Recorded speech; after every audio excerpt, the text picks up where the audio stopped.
जयप्रकाश नारायण की जयंती पर आज कहानी उस स्कूल की जहां जयप्रकाश नारायण कभी क्रांतिकारियों की फौज तैयार किया करते थे। दरअसल हम बात कर रहे हैं बिहार के सारण जिले के सोनपुर की।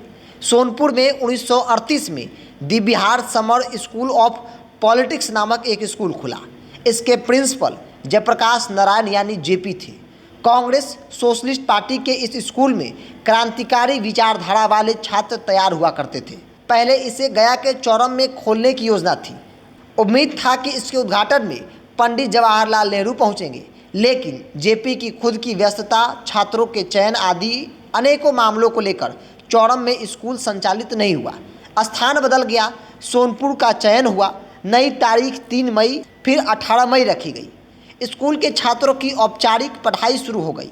28 मई को विशिष्ट अतिथि के तौर पर आचार्य नरेश देव मीनू, आर मनासी, सज्जान जहीर, प्रोफेसर मुकुट बिहारी लाल, जगलाल चौधरी, स्वामी सहजानंद सरस्वती आदि पहुँचे। वंदे मातरम के जयघोष से शुरू हुई पढ़ाई के पूर्व जेपी ने कहा, यह अपनी तरह का पहला स्कूल है जहां हर जिले के छात्र उपस्थित हैं। स्कूल का दरवाज़ा हर उस व्यक्ति के लिए खुला है जो आज़ादी की लड़ाई में भाग लेना चाहता है।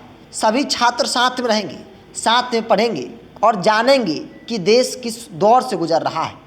आचार्य नरेश देव ने स्कूल के खुलने की विधिवत ऐलान किया। स्कूल उसी स्थान पर बनाया गया जहां सोनपुर मेला के दौरान पुलिस अधीक्षक का कैंप लगता था। इसे छात्रों ने ही निर्मित किया और इसका नाम जयप्रकाश नगर रखा गया। प्रवेश द्वार का नाम बैकुंठ सुकून की स्मृति के बैकुंठ द्वार रखा गया।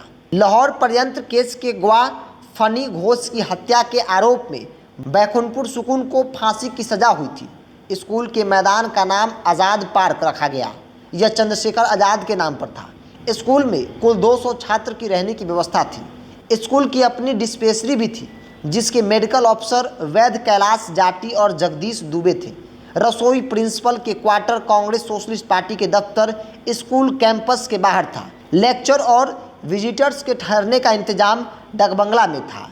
तो ये उस दौर की कहानी है जब देश एक विपरीत दौर से गुजर रहा था और तब जयप्रकाश नारायण यानी जेपी ने एक स्कूल खोला जिस स्कूल के प्रिंसिपल भी जयप्रकाश नारायण थे, जो कि सोनपुर के जयप्रकाश नगर में स्थित था। हालांकि उस स्थान को लोग जयप्रकाश नारायण के नाम से नहीं जानते थे, लेकिन स्कूल की स्थापना के बाद उस स्कूल और वहाँ की कई तस्वीरें जो है वो बदल गई। तो उस स्कूल में होता क्या था ये भी मैंने आपको बताया।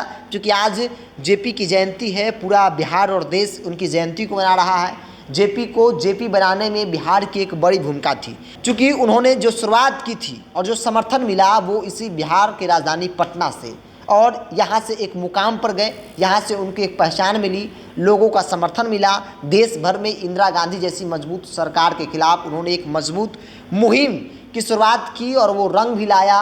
अंततः इंदिरा गांधी को भी जेपी से डर लगता था। तो आज जयंती के मौके पर आज कहानी उस नायक की जिन्होंने देश की राजनीतिक और सामाजिक सिस्टम को बड़े पैमानों पर बदल दिया था। The Bihar summer school of politics, जहां बच्चों को राजनीति के साथ साथ हर वो चीज़ सिखाई जाती थी जो देश हित में हो, जहां क्रांतिकारियों की फौज तैयार किया करते थे जयप्रकाश नारायण।